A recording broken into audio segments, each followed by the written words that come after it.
G'day and welcome back to another Legal Studies Teacher Reads the News. Today I've got a short little article by Megan Gorry. She's a brilliant journalist for the Sydney Morning Herald. She's the urban affairs reporter. She's also my eldest child's godmother. So putting in a conflict of interest, whatever claim there, it doesn't matter in the slightest. There's nothing controversial that I'm going to say or that Megan has written. Well, let's have a look. This is an article about what we're doing in our homes now that we've got all this spare time. And it's just a nice little example of what you can do if contemporary issues for the consumer options. We've never had it this busy. Home isolation drives renovation boom.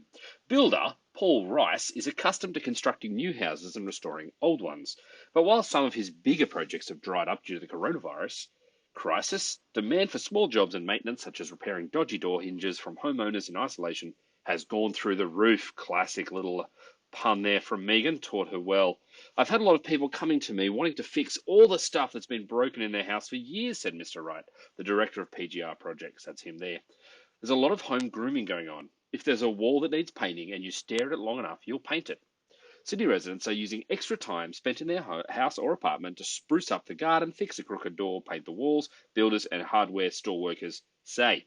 We've never seen business like this in our lives, said Sammy Skigletano from Booth and Taylor Hardware in Annandale. So sorry for murdering your name, Sammy. But we've never had it this busy. Mr. S, who's worked at the store for 13 years, said customers first started stocking up on potting mix, fertilizer and fruit or vegetable seeds a few weeks ago before their focus turned to paints and outdoor decks. Sales were surging at least 50% on weekends as homeowners turned to do-it-yourself tradespeople. There's going to be a lot of houses in Annandale, Leichhardt, Glebe looking schmick, and a lot of people with crazy coloured doors. I had one bloke come in today, gloss enamel dandelion yellow he got for his front door.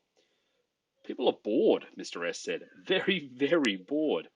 Inez Campos, another murdered name, my apologies, a staff member at Inspirations Paint, said interior and exterior paint had been flying off the shelves at their Haberfield store.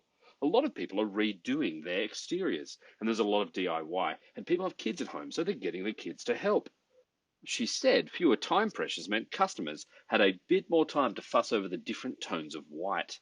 Mr. Rice has hired several out-of-work people from the entertainment industry, including actors and staff who lost jobs on the Marvel movie filming at Fox Studios, to help him. I know someone who lost their job there. He believed the uptick in demand for building and maintenance work was 100% because clients were spending more time at home. People are usually so time poor in their jobs and everyone has a large mortgage. They've never had time to fix these little things. Now they do. A recent Bunnings Warehouse survey of about 1,000 people showed 64% were aiming to tackle one do-it-yourself project a month, with gardening, decluttering, painting and landscaping the most popular. Lino Taloka, Megan, what is it with picking all these difficult to pronounce names, of Taloka Projects, said the construction company remained busy and none of his clients had cancelled projects. But some who had requested quotes were holding off on committing to work. Some people don't want anything done. They don't want you in their house, he said. I think a lot of people are saying they want to wait for things to settle down. Owners Corporation Network Executive Officer Karen Stiles said some unit residents, particularly those working from home, worried the renovation boom meant more construction noise and tradespeople in their buildings.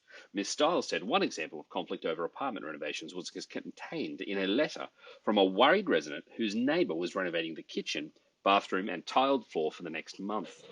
I'm concerned about the noise and any risks associated with having tradesmen around at this time, the woman's letter read. There will be nowhere to escape for a reprieve from the noise. A very good point indeed. All right, so what is this article? What can this article tell us about when it comes to consumers? Well, I think one of the things that we want to think about is this comment here where it said sales were surging at least 50% on weekends as homeowners turned into do-it-yourself tradespeople.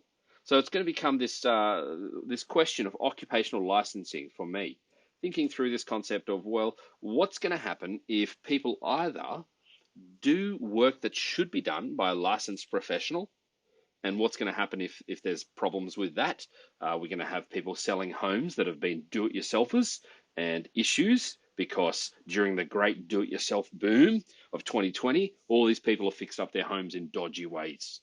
That's one way. Another way you'd be thinking about is how consumers actually change based on what's going on. So if the economy changes, so is this saying here, I've got all this time, Now, when I used to be time poor, well, you've got consumers actually have a different need or different want when it comes to what they're looking to spend their money on. So before it might have been, I'll get someone to mow the lawn for me, I'll get someone to do the garden, etc., etc., etc. And all of a sudden, you've got people with more time on their hands and they're spending their money in a different way. So how is the government actually going to respond to that? Might actually change from a legal point of view when it comes to advertising, when it comes to regulating, marketing, and thinking out protections for people of how they're spending their money. Are we going to have a boom of people spending money on products that don't work particularly well, or products that promise things but don't actually do it? And before, they might not have needed that product because they were getting someone else to mow their lawn, or they're getting someone else to clean, etc., etc. So we might have product certification as a contemporary issue concerning consumers. And if that's the case, well, how do they get redress and remedies in this current climate? So there's just a quick video thinking through a great little article by Megan Gorry from April 17th, 2020, talking about this housing boom, this renovation boom